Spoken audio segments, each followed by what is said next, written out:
Imagine this. It's a quiet Sunday night in 1987. You're cozied up on the couch, maybe nursing a slice of pizza, watching the late-night news. Everything is normal. The anchors are talking about sports scores. The weather is predictable. Then, without warning, the screen goes black. Total silence. You think, oh, the cable went out. But then, a moment later, a distorted, buzzing image flashes onto your screen. It's an insane, jerky-looking figure, eyes wide, wearing a creepy Max Headroom mask and making a noise like a robot trying to speak underwater.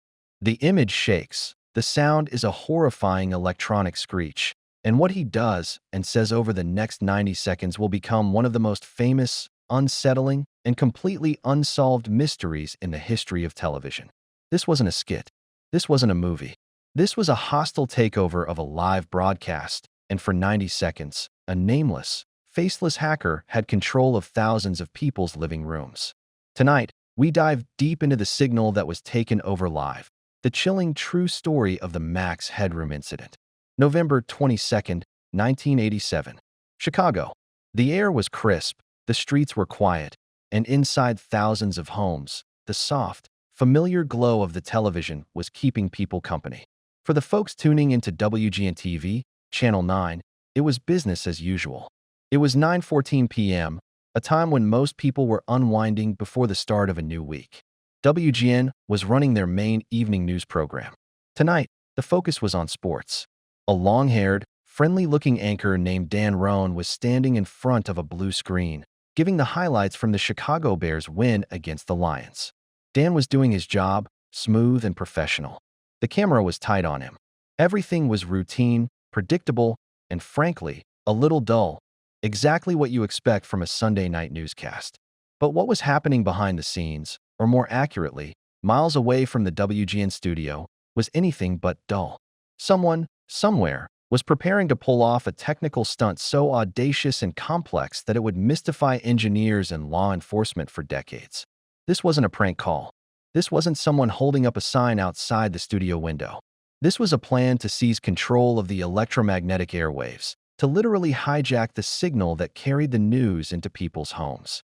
To do this, the perpetrator needed specialized equipment, a deep knowledge of broadcast engineering, and a chilling amount of nerve.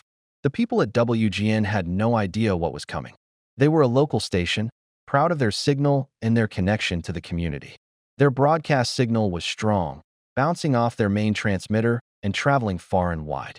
But every broadcast signal has a weakness, a chink in the armor that a dedicated, intelligent hacker could exploit. This vulnerability is the gap between the main studio and the transmitter site. It's the point where the signal is boosted and sent out to the world. And to override a signal as powerful as WGN's, the hacker needed to transmit a stronger signal on the exact same frequency, a process called signal jamming. It's difficult, illegal, and extremely risky, because to overpower a major station, you have to be transmitting with incredible power from somewhere relatively close. The WGN transmitter, like many in the city, sat on top of a tall building. The signal traveled from the WGN studio to that transmitter via a dedicated, powerful microwave link, a highly focused radio beam. The hacker's job was to find the frequency of that invisible beam and then blast their own, even stronger signal onto the path. This wasn't like changing the channel on your TV. It was like standing next to a radio station's tower and yelling into the microphone at 1,000 decibels. As Dan Roan's face filled the screen, discussing an impressive play by the Bears quarterback, the unknown hacker was making their final adjustments. They were sitting in a dark room, surrounded by equipment they had likely built or modified themselves, waiting for the precise, critical moment. The goal wasn't just to interrupt. It was to replace WGN's image with their own distorted vision. The clock ticked closer to 9:15 p.m. Dan was just winding up his report. It was the calm before the storm. The final seconds of normalcy for WGN and for every viewer watching in Chicagoland. The electronic ghost was ready to make its first, chilling move. The first time it happened, it was a test run. A blip. A quick, confusing flash that most people either missed or immediately dismissed as a technical glitch. It was around 9:14 p.m., and WGN sports anchor, Dan Roan, was suddenly replaced by a black screen and a buzzing sound. It lasted only a few seconds, about 10 seconds, maybe less. The screen was static, like an old TV trying to find a channel, and then, snap, Dan Roan was back, right in the middle of a sentence, smoothly transitioning to a clip of a Bears touchdown. He didn't even skip a beat. If he noticed the hiccup, he didn't show it. Viewers at home probably just muttered, "Darn cable," and went back to watching the news, already forgetting the momentary distortion. But inside the control room at WGN, panic was starting to rise, even if the on-air talent remained calm. The engineers knew this wasn't just a darn cable problem. A sudden, unscheduled loss of signal means something is fundamentally wrong. It means the equipment isn't working, or worse, someone is interfering. They immediately checked their internal systems. The signals leaving the WGN studio were clean, perfect, and exactly where they should be. This meant the problem was happening after the signal left the building, somewhere between the studio and the main transmitter, or, most alarmingly, at the main transmitter itself. This confirmed the terrible truth. An outside signal was overpowering their own. The engineer on duty, whose name is lost to history, was likely scrambling. They had to figure out if it was equipment failure or an outside attack, and they had to do it instantly. Their heart must have been pounding. This kind of attack, known as signal jacking or broadcast piracy, was incredibly rare, especially on a major station. The process of overriding a station's signal is complex. It requires the pirate signal to be stronger than the legitimate one and broadcast on the exact same frequency. WGN-TV's signal was powerful, meaning the pirate transmitter had to be close by and extremely high-powered. They were dealing with a professional, or at least a very talented amateur. The quick interruption served its purpose for the hijacker. They knew they had found the window of opportunity. They knew they could overpower the WGN signal. This first flash was just a quick check to confirm the power levels, the precise frequency, and the timing of their equipment. The pirate was essentially knocking on the door before kicking it down. Meanwhile, the WGN staff were busy trying to troubleshoot a phantom problem. They probably checked the power grid, the cables, and the backup systems. They lost precious moments searching for an internal fault that wasn't there, wasting the time the hacker needed to set up the main event. The successful intrusion on WGN, though brief, demonstrated the hacker's technical prowess and confidence. What the hacker had done was a form of electronic trespass. They had found the exact key, the microwave frequency, and were now ready to unlock and take over the entire Chicago area broadcast. The moment Dan Roan finished his sports report and the show went to a commercial break would have been a high-risk, high-reward moment for the station. But the hacker wasn't waiting for a break. They wanted the full, visceral impact of interrupting live, primetime news. They wanted the viewer to see the smooth, familiar face of their local anchor vanish, only to be replaced by something grotesque and terrifying. The second time the signal was interrupted, it was not a blip. It was a full-scale assault on the airwaves, and it lasted for a terrifying 90 seconds.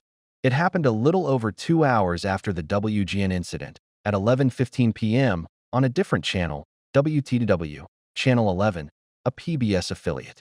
WTTW, unlike WGN, used the famous, massive broadcast antenna atop the Sears Tower, one of the tallest structures in the world, making the attack an even more incredible technical feat. They were running a late-night episode of the classic British science fiction show Doctor Who, specifically the story, The Horror of Fong Rock.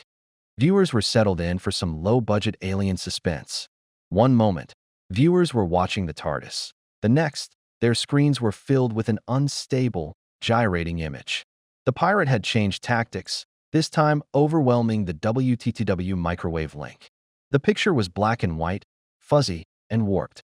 The image was of a person wearing a mask, a cheap, rubber mask that represented the famous 1980s computer-generated character Max Headroom. But this was no fun cameo. The person in the mask was wearing a dark suit, and the background was a simple, spinning piece of corrugated metal, which gave the whole scene a cheap, industrial, and deeply unsettling vibe. The whole thing looked like it was filmed in a dark garage or basement. The sound was even worse than the picture.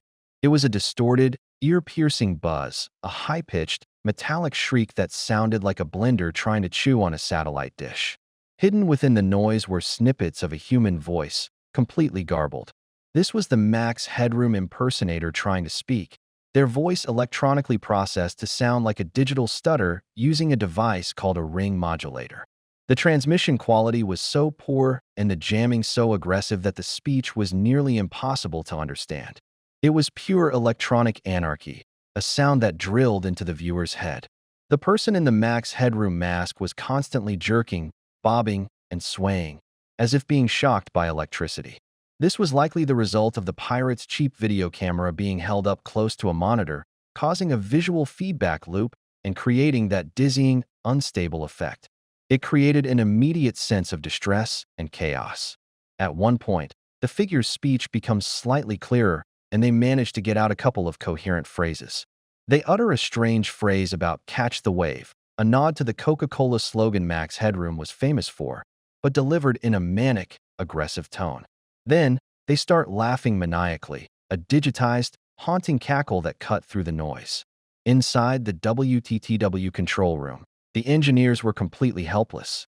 Because the pirate signal was overpowering their legitimate signal at the main broadcast antenna, there was no internal switch or button they could press to stop it.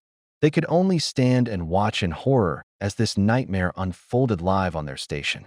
The only way to stop the broadcast was to physically turn off the main transmitter, a desperate move that would leave thousands of people with a dead screen instead of a hijacked one. The engineers scrambled, but before they could complete the shutdown process, the attack abruptly ended. The screen flashed once more, and then, just as suddenly as it began, the nightmare was over, and a very confused doctor who reappeared mid-sentence, as if nothing had happened. When the WTTW signal finally returned, viewers were left stunned. They weren't sure what they had just witnessed. Was it a technical failure? A prank gone terribly wrong? Or something much more sinister? They had just experienced the core, 90-second transmission from the hacker. The engineers at WTTW, breathing a collective sigh of relief that the attack had stopped, immediately went into crisis mode. They had to figure out what happened, how it happened, and how to prevent it from happening again. They also knew they were now dealing with a federal crime, broadcast piracy, and the FCC, Federal Communications Commission, was going to be very interested in what just aired. The immediate reaction from viewers ranged from amusement to genuine fear. Some people thought it was a brilliant, weird performance art piece. Others were deeply unsettled by the manic laughter and the jerky, non-human movements of the figure. They called the station, the police, and eventually, the local newspapers, all buzzing with the same question. What was that? The calls were pouring in so fast that phone lines were tied up for hours. This was not just a local problem. It was a media emergency. As the tapes of the broadcast were reviewed later, people started to piece together the distorted snippets of audio. The voice, heavily disguised by a ring modulator, a device that creates robotic, metallic sounds, was difficult to decipher, but a few phrases stood out. After the "catch the wave" reference, the Max Headroom figure, in his disturbing, stuttering voice, mentioned an infamous local TV and radio personality, Chuck Swirsky.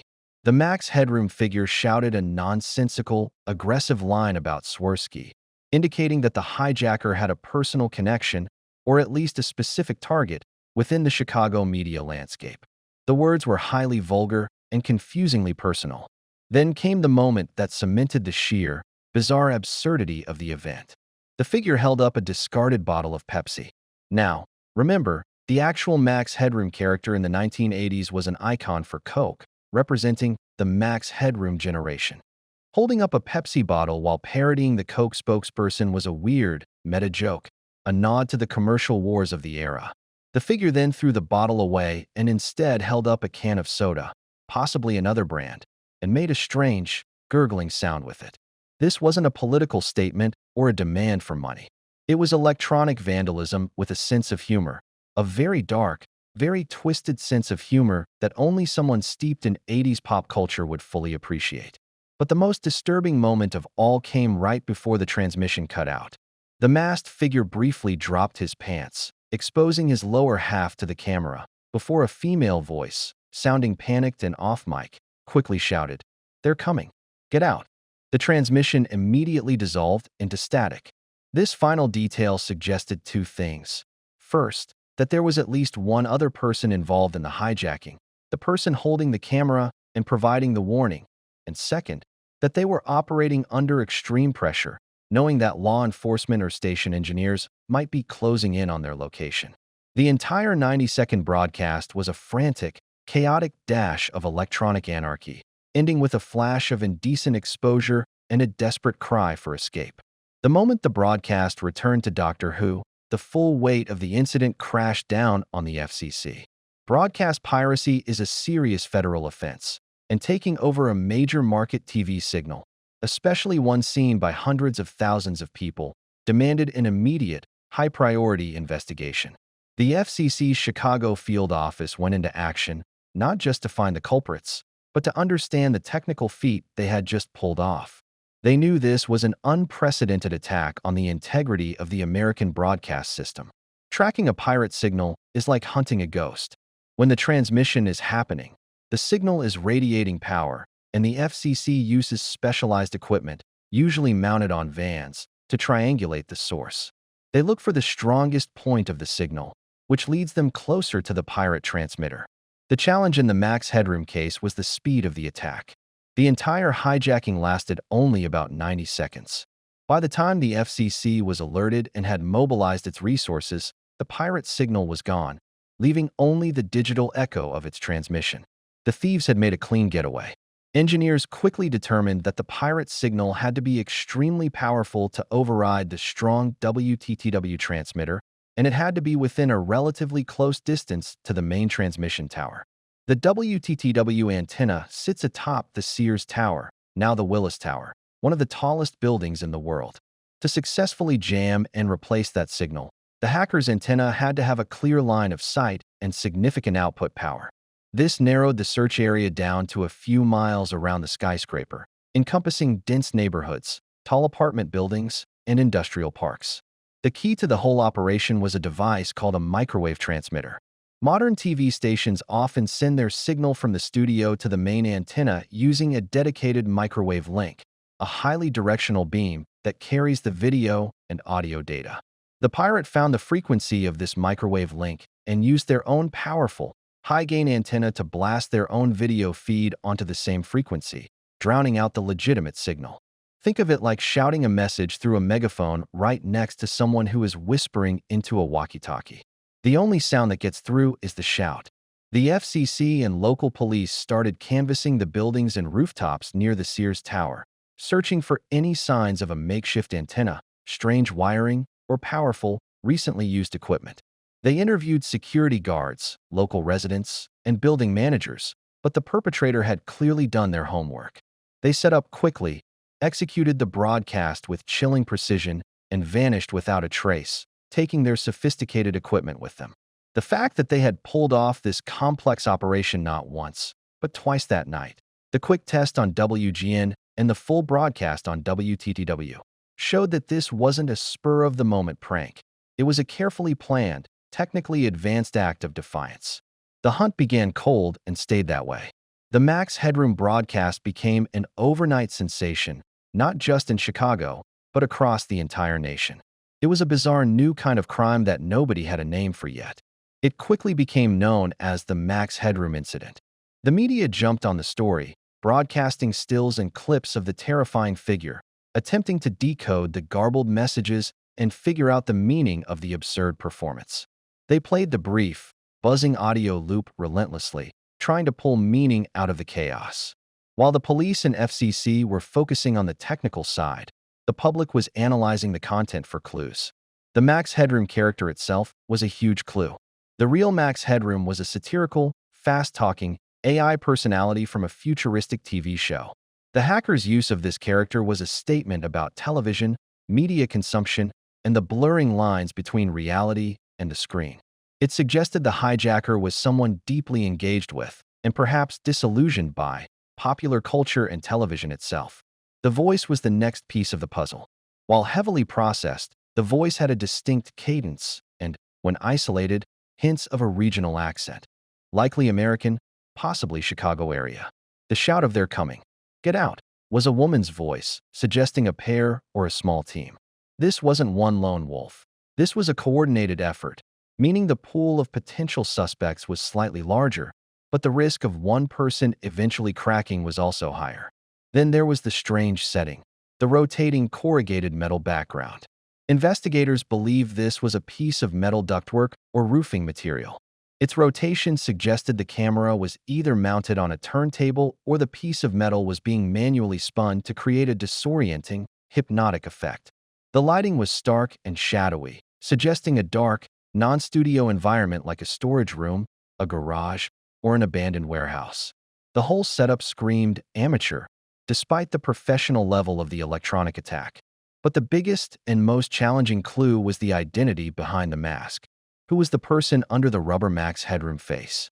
Given the complexity of the equipment and the technical knowledge required, the person had to have an electrical engineering background, or at least a deep, sophisticated understanding of broadcast microwave links and antenna theory. This pointed investigators toward former or current television engineers, ham radio operators, or specialized college students. The crime itself was serious, but the motive seemed to be nothing more than the thrill of proving it could be done and making a statement about the power of broadcast media. The question remained. In a major city like Chicago, teeming with tech-savvy people, how do you find the one person, or two people, who manage to take over the airwaves and then completely vanish into the night? As the official investigation by the FCC stalled, the case moved into the public sphere, especially within the communities that understood the technology involved, broadcast engineers and amateur radio enthusiasts, or hams. For this tight-knit group, the Max Headroom incident was both shocking and strangely admired for its technical complexity. They realized this wasn't just a simple cable hack. It was a masterful feat of broadcast engineering, something that required a very specific and rare set of skills. The FCC investigation quickly centered on the amateur radio world because the skills needed to pull off the hijacking. Understanding signal propagation, power amplification, and antenna tuning are exactly the skills practiced by ham operators. A ham operator's license allows them to transmit powerful signals across long distances, and many of them build and modify their own transmitting equipment. The equipment needed to override a major TV signal was essentially an advanced, highly illegal version of a high-powered ham radio setup, repurposed for video transmission. Investigators checked databases of licensed amateur radio operators in the Chicago area, looking for anyone with known technical expertise, access to high-gain microwave antennas, and perhaps a history of technical mischief.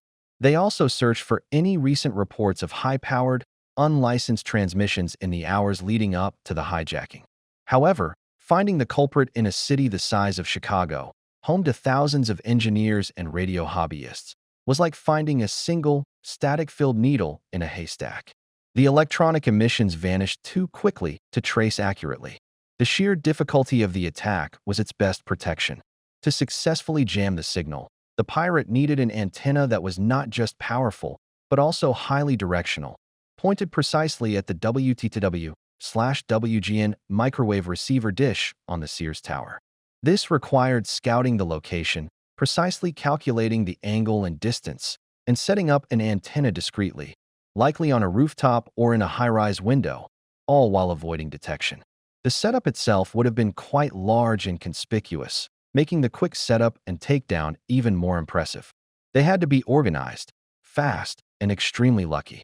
What made the attack so unnerving to the ham community was the malicious intent. Ham operators pride themselves on communication and technical skill, often assisting with emergency communications. This was a clear violation of all the ethical codes that govern radio transmission. It was a digital scream of chaos, an abuse of a privileged technical knowledge that threatened to bring tighter, more severe regulation down on all amateur radio operators. The general consensus among experts was that the perpetrator was likely young, highly intelligent, technically gifted, and driven by a powerful desire to make a statement, regardless of the severe federal penalties they faced if caught. The more the FCC dug, the more they realized they were looking for a technical ghost who had exploited a deep, expensive flaw in America's broadcasting infrastructure. The Max Headroom broadcast became the only thing anyone in Chicago could talk about. For days, the story dominated the local news and quickly spilled over into national headlines. It had all the perfect ingredients for a viral sensation decades before the internet existed: high strangeness, a federal crime, a bizarre masked figure, and an unsettling lack of motive. Television news programs across the country ran the grainy clip, freezing on the Max Headroom face and dissecting the few comprehensible phrases. The media coverage fueled dozens of public theories. Was it a competitor station trying to sabotage WTTW's ratings? Highly unlikely, given the massive legal risk and the sheer weirdness of the attack. Was it an elaborate commercial stunt? The Coca-Cola and Pepsi references suggested a marketing angle, but no company ever claimed responsibility, and the indecent exposure at the end made it completely unsuitable for corporate branding. The general consensus among the public settled on two main ideas, theories that continue to be debated online today. The first was the student prank theory. This theory suggested the hacker was a group of college engineering students, likely from one of the technical universities in the Chicago area, such as Illinois Institute of Technology. Students would have the free time, the technical education, and the rebellious spirit necessary for such an elaborate stunt. They're coming. Get out! Shouts sounded like a group of kids panicking under pressure. However, no student group ever confessed, and the cost and complexity of the equipment made it an unlikely college budget project, suggesting a higher level of financial and technical investment. The second, darker theory was that it was a political statement or anarchist act. Max Headroom, in his original form, was a commentary on media and corporate control. By interrupting Doctor Who, a show beloved by a niche, often technically minded audience, the hacker might have been signaling contempt for mainstream television and its consumerist message. The figure's manic, out-of-control behavior suggested a mind rejecting societal norms. The entire act was a display of power, the power of an individual to take over a massive corporate system. It was pure electronic counterculture. Newspaper and TV reporters tried everything to track down the source. They analyzed the faint background noises on the tape, thinking maybe a siren or a unique traffic sound could pinpoint the location. They interviewed costume shop owners, asking if anyone had recently purchased a Max Headroom mask. All paths led to dead ends. The brilliance of the attack lay not just in the engineering, but in the anonymity of the execution. The perpetrators performed the entire act in front of a camera, yet remained completely invisible to the authorities. They left behind no traceable evidence, only a 90-second tape of pure electronic terror that would live on in infamy. The Max Headroom incident sent shockwaves throughout the broadcasting industry. It exposed a massive, expensive vulnerability in the television signal delivery system. Broadcasters had assumed their dedicated microwave links were secure and virtually impossible to override.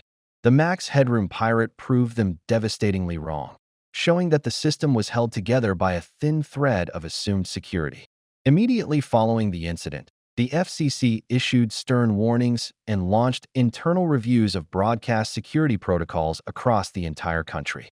For the TV stations themselves, they had to take physical and technical measures to prevent a repeat performance. The most common and effective solution was to encrypt the microwave signal that carried the video from the studio to the main antenna. This upgrade cost major stations hundreds of thousands of dollars in the years immediately following the attack. Before 1987, most local stations used unencrypted analog microwave signals because they were considered secure enough due to the high-power equipment needed to jam them. The pirate attack proved that the barrier to entry wasn't high enough, and the required equipment was available to a dedicated amateur. Encryption scrambles the signal using a unique key, making it impossible for a pirate to override the signal without knowing the specific encryption code. The attacker's unencrypted pirate signal would simply crash into the legitimate, encrypted signal, and only the scrambled image would appear on the viewer's screen, stopping any coherent video takeover. The event became a watershed moment in broadcast security, effectively ending the era of unsecured analog microwave TV links. It served as a stark, on-air lesson that digital security and encryption were paramount, even in the old-school world of over-the-air television. The expense for stations to upgrade their equipment was significant, but the alternative, allowing any talented electronic rebel to commandeer their news reports, was unacceptable. The Max Headroom pirate forever changed the standards of transmission security. Beyond the technical changes, the incident cemented itself in pop culture history as a foundational moment in hacker culture. It was a real-world example of digital anarchy, long before hacktivism became a common term. It showed the public the potential power of electronic mischief, the idea that a single person could momentarily defeat a billion-dollar media system with intelligence and specialized hardware. The Max Headroom pirate remains an anonymous icon of technological rebellion, a figure who literally took control of the airwaves and then melted back into the shadows of the city. Despite the high-profile nature of the crime, the full might of the FCC and the Chicago police failed to produce any meaningful suspects. The initial frenzy of investigation faded, and the case of the Max Headroom hijacking slowly began to cool. This wasn't because the authorities stopped looking, but because the crime was executed too perfectly, leaving no openings for investigators to exploit. The suspects had covered their tracks with chilling thoroughness. The hackers' method of attack was their ultimate shield. They struck, transmitted the signal, and were gone in a matter of minutes. No physical evidence, no fingerprints, no dropped tools, no unique trash was left at the transmission site. Investigators believe the pirate operated from a rooftop or a tall and used space, using a vehicle to quickly transport the heavy, specialized equipment in and out of the area. This meticulous planning suggested a high level of operational security, far beyond that of a typical amateur prankster. This was clearly the work of someone with a professional mindset, even if their actions were chaotic. The most frustrating aspect for the FCC was the lack of cooperation or bragging. Usually, in cases of complex technical crimes, someone eventually talks. A friend is told in confidence, a classmate is asked for help, or the perpetrator themselves cannot resist the urge to boast anonymously online or through coded messages. Decades later, with the rise of the internet, many historical hacker mysteries were solved when the culprits finally came forward, often years after the statute of limitations had passed. But not this one. The silence around the Max Headroom incident was absolute. The FCC eventually closed the active investigation without making an arrest. They confirmed the technical details of the attack, the use of a powerful, directional microwave transmitter aimed at the WTTW/WGN antenna link, but they could never match the technical specifications to an individual or a group. The equipment used was likely custom-built or heavily modified, meaning it wouldn't have a recognizable serial number that could be traced back to a specific purchase or shop. It was the electronic equivalent of a clean getaway vehicle. For the public, the lack of resolution turned the crime from a scary incident into a legend. The anonymous hacker became a kind of modern folklore figure, an invisible, powerful agent who humiliated the establishment and got away with it. The Max Headroom incident entered the pantheon of great unsolved American mysteries, joining the ranks of the D.B. Cooper hijacking and the Zodiac killer. A permanent placeholder for the moment technology was used to briefly seize control of reality. The case remained an open file, but without new evidence, it was destined to gather dust. As the years turned into decades, the Max Headroom hijacking continued to fascinate the technically inclined public and, eventually, the internet. The low-quality, buzzing, 90-second video clip became a popular artifact, analyzed frame by frame on forums and YouTube channels dedicated to obscure mysteries. This collective effort, divorced from official law enforcement, led to a number of fascinating, if unproven, theories about the identity of the person behind the mask. One prominent theory focused on a small, underground video group in Chicago that was known for creating bizarre, technologically influenced short films in the late 1980s. The style of the video, the cheap Max Headroom mask, the spinning background, the meta-commentary on television, fit their aesthetic perfectly. This group specialized in video jamming as a form of art. However, members of the group, when interviewed years later, consistently denied any involvement, suggesting that while the style was similar, the technical sophistication of the broadcast override was beyond their capabilities at the time, or at least they wanted the authorities to think so. Another theory, which gained traction thanks to a claim made in the 2000s, suggested the culprit was a man named JJ, who was allegedly a former employee or acquaintance of an engineer at one of the TV stations. According to this anonymous claim, JJ had a personal vendetta against the station or the media critic mentioned in the broadcast, Chuck Swirsky. The story suggested JJ was highly skilled, built the equipment from scavenged parts, and used the incident as a final act of rebellion before leaving the area permanently.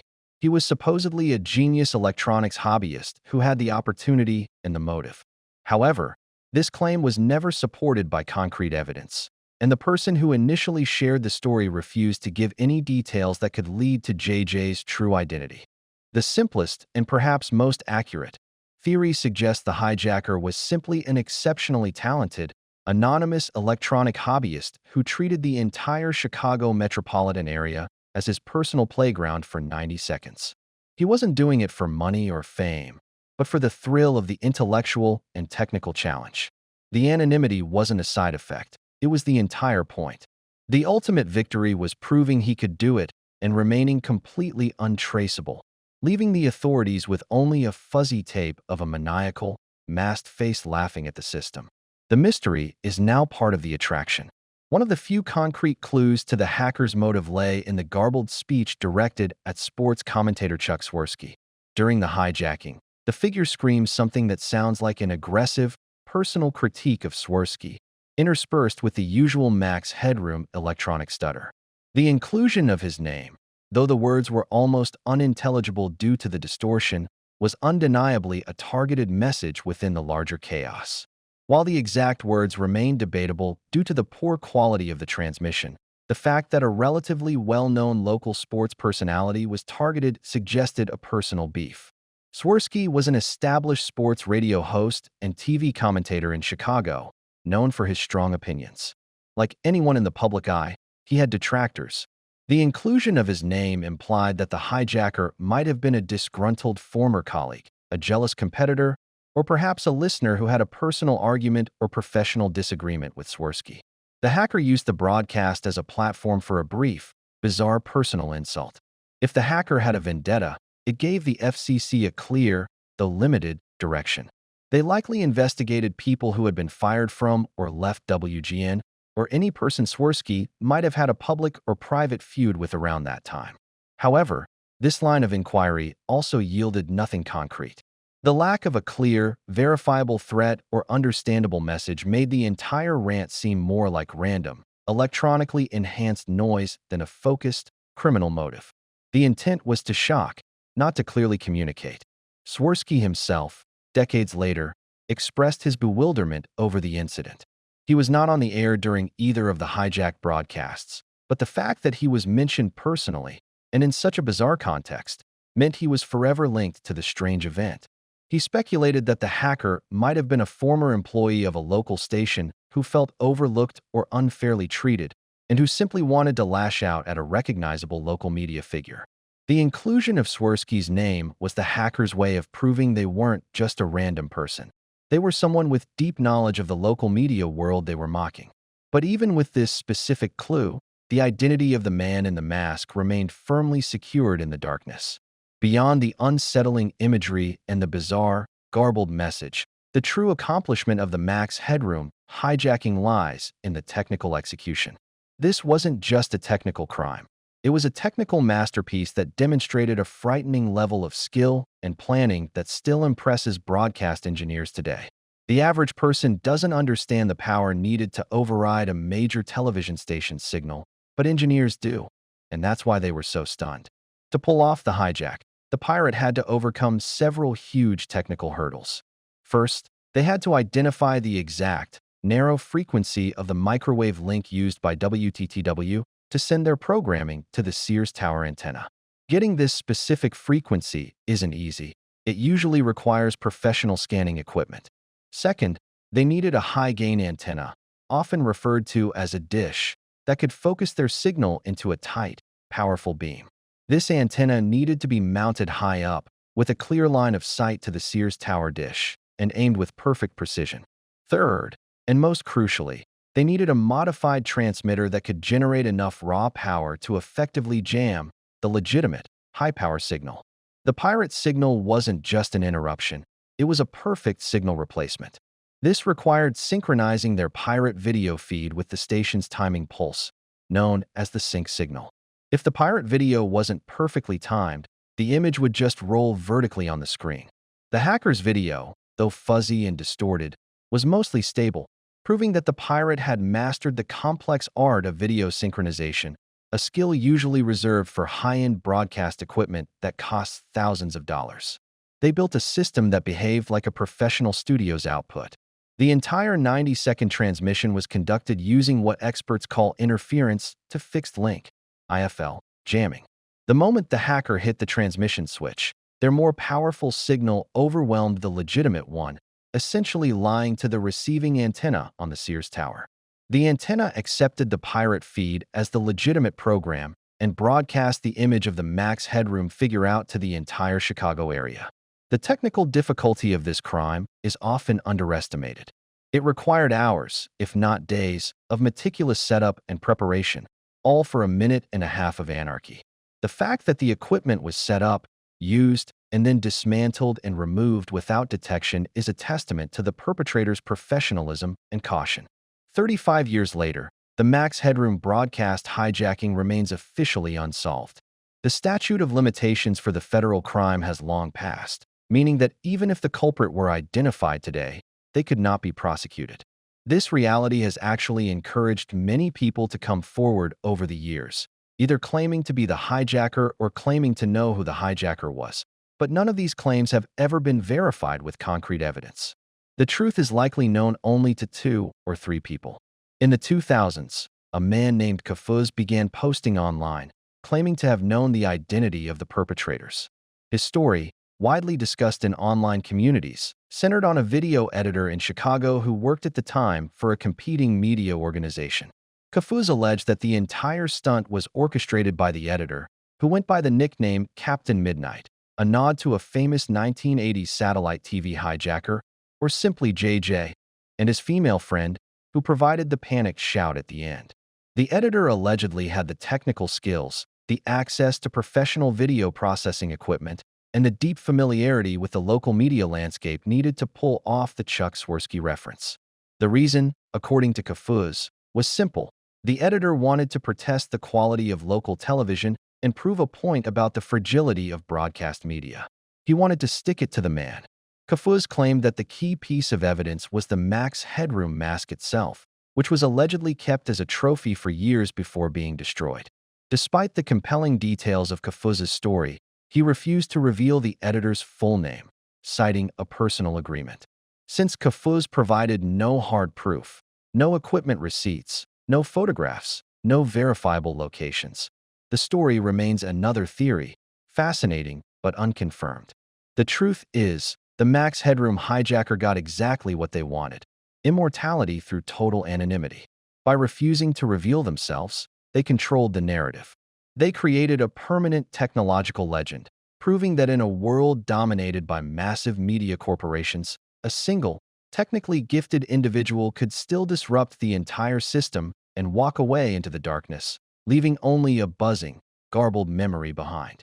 The anonymity became the final, perfect punchline of the joke.